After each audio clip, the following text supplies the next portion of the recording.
To those who are new to the show, I am Coach Toriso, your host for Unleashing Your Potential. This is the show that focuses on unleashing your potential and making sure that, you know what, we're adding value to your life on a daily basis, enhancing your way of living. I'm not alone today as we're helping one person at a time. Today we are here to help another. I'm here with Pindile Innocentia Mazindo. She's a pastor, she's a certified NLP life coach, she's a marriage coach, mental health activist, accredited facilitator, she's a speaker, a digital creator, a mother, and a wife. The profile says it all. Coach, thank you for being here. Thank you so much for having me, Coach. Yeah, it's lovely, man. It's lovely. I'm blessed to have pastors on the show because more like almost everyone is a pastor. Maybe it's saying something to you. Not God. Please don't start with that. Okay, let's help somebody out there, right? Certainly. She says, good day, Unleashing Your Potential crew. I would like to remain anonymous. I need help. My life is stuck. I don't see any progress in most areas of my life. And this is causing me to feel overwhelmed emotionally. What is it that I can start doing to get better in life? Sure. First of all, thank you to the person that wrote to us. I think that it should be commended and applauded because the second that you realize that you have a problem and you reach out to somebody, then that says that you're ready for healing or ready for a new journey. So we want to commend them for that. That's a first, leg of the game, and actually half the job is done. Sure. Oftentimes in life we find ourselves stuck. It's a very normal thing that happens, I think, to probably 90% of us in our lifetime. During your life, one way or the other, you're going to feel stuck. And there are numerous things that cause a person to end up in that kind of a conditioning where you feel stuck. It could be what's happening in your workplace. It's a pity that we don't know if this person is female or know their age, but if we understood the age group that he or she is in and their gender, it will be easy also to assist. So depending on, what you're doing, are you an academic? Are you at school? Are you struggling? What exactly is it that you're feeling stuck in? It will be easy. Yeah. So it really depends on your situation and what you are facing. But what I'd like to say to the member of the family basically is that you need to understand that it's possible for you to be unstuck. Once you believe something and it changes a narrative in your mind, you have to sort of like trigger your subconscious mind. You need to do what I would call hacking your subconscious mind, hacking your mind in a positive way, making your mind understand that the step that you're about to embark in is actually possible. So we start by saying it is possible for you to get unstuck. Okay. You need to sort of gravitate around that kind of a statement, understand that it is possible, but then the power lies within you. It's advisable for you to go to a coach. It's advisable for you to get a mentor. It's advisable for you to read books. There's a lot that you can do. In fact, listening to the show right now is a way that you are contributing to, getting out of the situation you are stuck. Yeah. But it does not matter how much information is presented to you.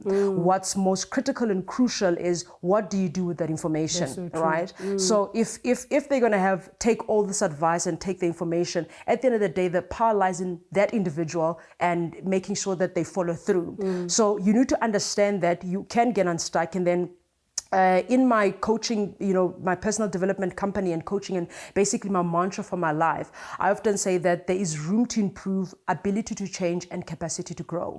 So you need to understand that you can change, grow, and you can improve. There's room, there's capacity, and there's ability. You need to also sit down and do what I call a personal inventory. So in other words, you sort of assess yourself, assess your past, where you come from.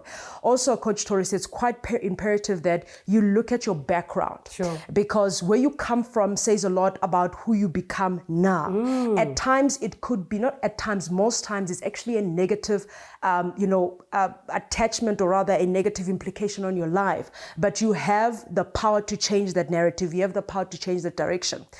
Psychology says that a child develops in the first 6 years of their life things like attachment, trust, and so forth, and a lot of things. It also says that the subconscious mind it's like like a memory bank or SD card or a hard drive. So it sort of collates everything that happens to you from the time that you are born, but it's more critical of the age group from the time you're born until 6 years. And it stores up all that information. And so oftentimes in our adulthood, we act out certain things, or our spouse acts out certain things, or our colleagues or somebody in the taxi acts a certain way, not because that's fundamentally who they are, but it's fundamentally what was impressed in them or implicated upon them or imposed upon them as a child from 0 to 6 years. And some of these things we're not aware because it's in the subconscious mind. It's conditioning of the mind. 100%. And when we start talking subconscious, we are basically saying that it's not on your awareness level. So you're not even aware that you're acting like that. Not even aware that you're being a certain way because this was impressed upon you when you were a child, but now it's coming out in different ways, and it could also be triggered.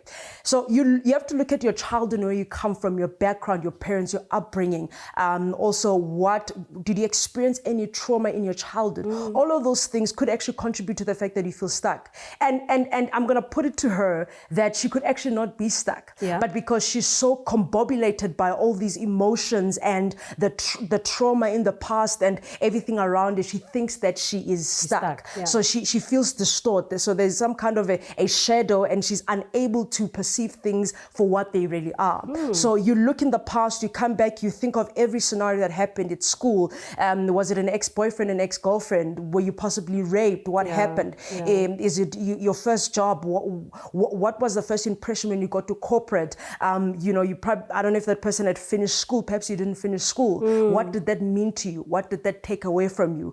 Are you looking at your life stuck in comparison to somebody else? Is it you're scrolling down through Instagram for 5 hours that makes you go, compare yourself? I'm actually not good enough, you know? So it's a lot that actually comes into play, and you have to look at that. And at the end of the day, once you're done on the drawing board, you will actually realize and come to a conclusion that, but I'm not actually stuck, right?